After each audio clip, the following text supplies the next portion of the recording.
obviously it's a similar culture and everything like that, but it's not. So you guys sponsor like surfers, right? Yeah. And like why?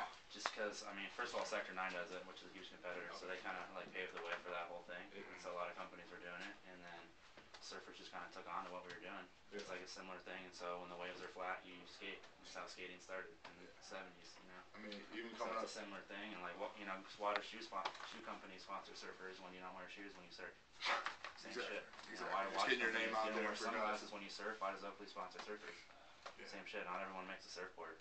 Right. You know, Volcom makes t-shirts. Why do you sponsor surfers? You wear t-shirts when you're going to press releases and shit. You know? Yeah. So it's like the lifestyle behind the main product. For really sure. What it's all about. And it's good for marketing because for longboards, there's no mainstream scene. It's such an underground, like niche market thing. There's 10 pro longboarders in the world and no one knows their names. You guys probably don't know one. Right. You know? Even though we've been looking at stuff online. You know, like Ryan Sheckler and you know Kelly Slater and probably you know Tony Hawk, the mainstream guys. Yeah.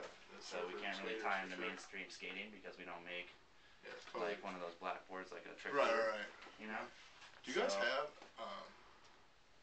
They put the same tape on top though. Yeah, same grip tape, same materials, just different molds and stuff like that. But we can't really tap into that mainstream market. So to grow the brand, we looked at other outlets, which were like snowboarding, which is a similar thing as longboarding. You carve, and when there's in the spring when there's no snow, you can longboard. It's like the same thing.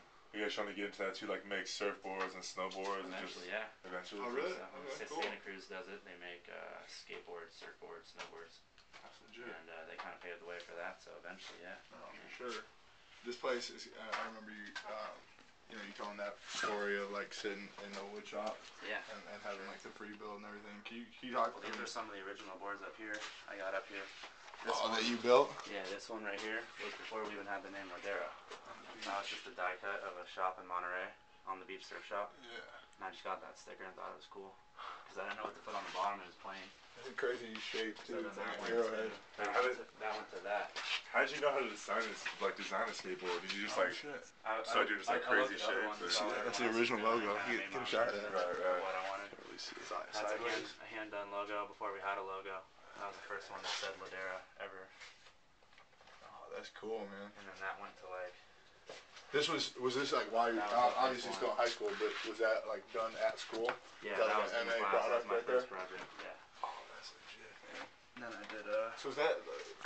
I just remember hearing like the Purple Oak.